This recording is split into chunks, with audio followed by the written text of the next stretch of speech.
Happening now, the latest on a search for a missing Chautauqua County man. A Niagara boy stuck with a needle in a public park. Reaction from mom, next. And a gun-toting convicted felon is headed back to prison. That's news now for Tuesday, June 20th, 2017. Live and on demand from the Chautauqua Audio Works Studios, where interest-free financing is just a phone call away. This is Morning News Now. And a big good morning to you. It's 63 degrees with partly cloudy skies. I'm Justin Gould. And I'm Kyle Heelis. Our top story, police in Westfield are on the search for a missing man. That's right, Kyle. Family members of a 31-year-old Westfield man who's been missing for at least a week say they're organizing a search party to look for him. Patrick Thompson was reportedly involved in some sort of domestic dispute right before he went missing. Here's Westfield Police Chief Rob Genthner. During the domestic, he had apparently broke a vase and had cut his finger. He went to a friend's residence it was in the afternoon, and once he left there, no one has seen him since. And it's not like Patrick to not keep in contact with his family or friends. Chief Genthner says Thompson is a white male with brown hair and brown eyes. He's about 5'7" and was last seen wearing a black tank top, black and white checkered shorts with black shoes. Anyone with information is asked to call the Westfield Police Department. A convicted felon who threatened his co-workers with a gun at a Chautauqua County ice cream plant has been sentenced and is headed back to prison. WDOE is reporting that Rolando Rivera Santos was convicted of one count of second-degree criminal possession of a weapon. He was sentenced to 3.5 years behind bars, according to the report. According to New York state law, that's the mandatory minimum amount any time the individual can be sentenced for that crime. And a Niagara Falls boy now has to be tested for HIV and Hep C after he was pricked by a needle while playing in a park. 6-year-old Skyler Anderson said that he was walking along a park trail when he saw a needle, picked it up, and accidentally pricked himself. It was found in a grassy area of LaSalle Waterfront Park in Niagara Falls. Picked it up and I didn't know what it was, so I poked myself on accident. Then the needle twisted. Then I put the cap back on. As much as you tell your child not to pick something up, a small child like that has curiosity. It could have been drugs, anything in that needle. Just be careful out there. They're anywhere, everywhere. Doctors say the chances of little Skyler being infected with HIV or Hep C are low, but they say he'll have to get tested on a regular basis for quite some time. Police are now reportedly stepping up patrols in that area. Next here on Morning News Now, a woman who swam the length of Chautauqua Lake is gearing up to venture across Lake Erie. But first, here's Dakota with your Skyline weather forecast.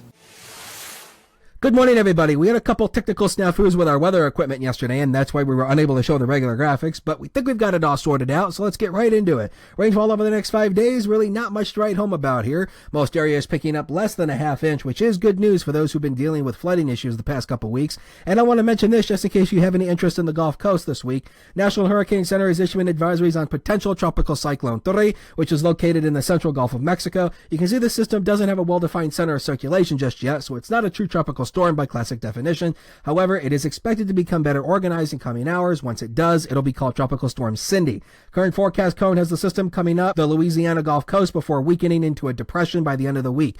Keep in mind, impacts from a tropical cyclone can stretch a couple hundred miles out from the actual circulation. We'll keep our eyes on that, but now here's your Skyline weather forecast for today, Tuesday. Any rain showers around will taper off by the afternoon. Peaks of sun will arrive with a gusty breeze before more rain arrives in the evening hours, highs in the lower 70s. For tonight, scattered thunderstorms early, becoming just plain rain showers after midnight, mid-50s. And tomorrow, partly sunny skies, a slight chance of an isolated storm through the day with temps in the lower 70s. From the Skyline Weather Center, I'm forecaster Dakota Hunter. Morning News Now continues right after the break, so stay with us. Jamestown's newest vape shop is Cloud City, located at 121 East 2nd Street and open 11 to 7 Monday through Saturday. This cool, fresh environment is a great place to hang with friends and vape. Cloud City's expert staff is here to help. Try their in-house flavor, Cloud City, a delicious marshmallow combination, or their flavor of the day for just $3. Whether you're a first-time vapor or an expert puffer, visit Cloud City today.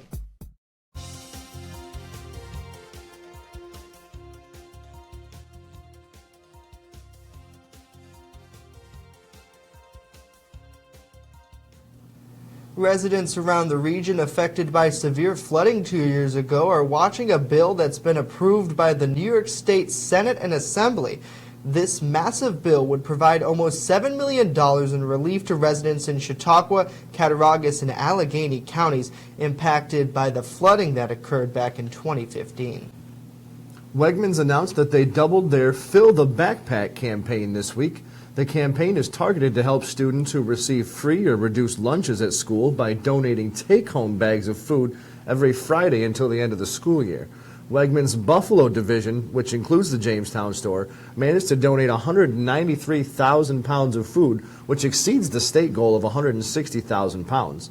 Here in Jamestown, Wegmans donated 12,728 pounds of food, doubling their goal of 6,000. The campaign ran for 2 weeks, starting on June 4th, ending on the 18th.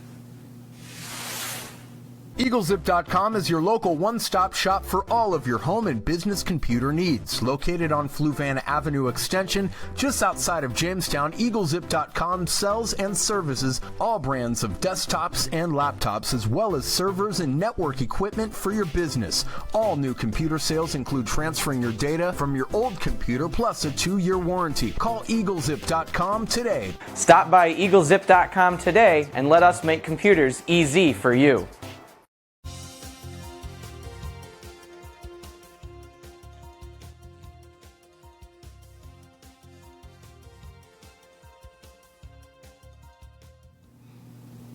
A SUNY Fredonia professor swam the length of Chautauqua Lake on Monday as a practice run to swim the length of Lake Erie this summer. The swim took 10 hours and 37 minutes, and she finished with no issues. Dr. Sherry Mason says she is swimming to raise awareness about the importance of fresh water and to rid the waterways of pollution. You know, it started because I study plastic pollution in freshwater systems like the Great Lakes, and so it started as a mechanism to kind of raise awareness about that issue. And Justin Mason plans on swimming the length of Lake Erie on August 19th, just of this year. Wow, so that's going to be quite an interesting trek. I know we're looking now at video of her finishing here at down in Celeron at the park there, coming in. It's amazing how far she went, and you think about what it took her, like 5 to 6 hours to do all that. I mean, that's a long time being out there on the lake. 10 hours. 10 hours is how long? 15 miles. Yeah, 10 hours. Wow. So I'm interested to see how she's going to do it on Lake Erie, because that's a different ball game. I know Chautauqua Lake has waves from boats and things like that, but Lake Erie is one heck of a lake. Yeah, it is. So it'll be interesting to see. And that's it for today. We're back Wednesday with another edition of Morning News Now. In the meantime, be sure to join us on our social media revolution. It's at WNY News Now. We're the site that puts coverage first.